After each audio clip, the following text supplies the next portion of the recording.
Ready ହେଇକି ମାଇଁ ଭାଣିଜୀ ବାହାରି ଗଲୁ ବ୍ୟାଙ୍କ ଟିକେ ଯିବାର ପାଇଁ ଯେହେତୁ ମୋର ଟିକେ ବ୍ୟାଙ୍କରେ କାମ ଅଛି ଏକାଥରେ ଗାଁକୁ ଆସୁଛୁ ବ୍ୟାଙ୍କ କାମ ଟିକେ ସାରି ଦେଇକି ପଳେଇବୁ।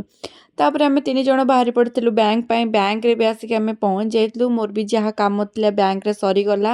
ବ୍ୟାଙ୍କ କାମ ସରିଗଲା ଯେହେତୁ ଗୁଲୁଙ୍କର ଆଗକୁ ବର୍ଥଡେ ଆସୁଛି ଯେ ତାଙ୍କ ପାଇଁ ତ କେକ୍ ଅର୍ଡ଼ର ଦେବାକୁ ପଡ଼ିବ ନା ସେଥିଲାଗି ଆମେ ବାହାରି ଗଲୁ ମାଇଁ ଭାଣିଜୀ କେକ୍ ସପକୁ। କେକ୍ ସପ୍ରେ ପହଞ୍ଚାଇଲୁ ଗୁଲୁ ବର୍ଥଡେ ପାଇଁ କେକ୍ ବି ଅର୍ଡ଼ର ଆମର ଦେଇଦେଲୁ ତାପରେ ମନେ ହେଲା ଯେହେତୁ ମାଇଁ ଭାଣିଜୀଙ୍କର ପିଜ୍ଜା ହିଁ ଫେଭରାଇଟ୍ ଅଲ୍ ଟାଇମ୍ ସେଥିଲାଗି ଆମେ ବାହାରିଲୁ ପିଜ୍ଜା ଖାଇବା ପାଇଁ। ପିଜ୍ଜା ଖାଇସାରିଲା ପରେ ଟିକେ କେକ୍ ଟେଷ୍ଟ କରିବୁ କେଉଁ ଫ୍ଲେଭରଟା ବେଟର୍ ଅଛି ଯେଉଁ ଫ୍ଲେଭରଟା ଆମର ବେଟର୍ ଥିବ ଆମେ ସେଇ ଫ୍ଲେଭରଟା ଅର୍ଡ଼ର ଦେଇଯିବୁ ଗୁଲୁର ବର୍ଥଡେ ପାଇଁ।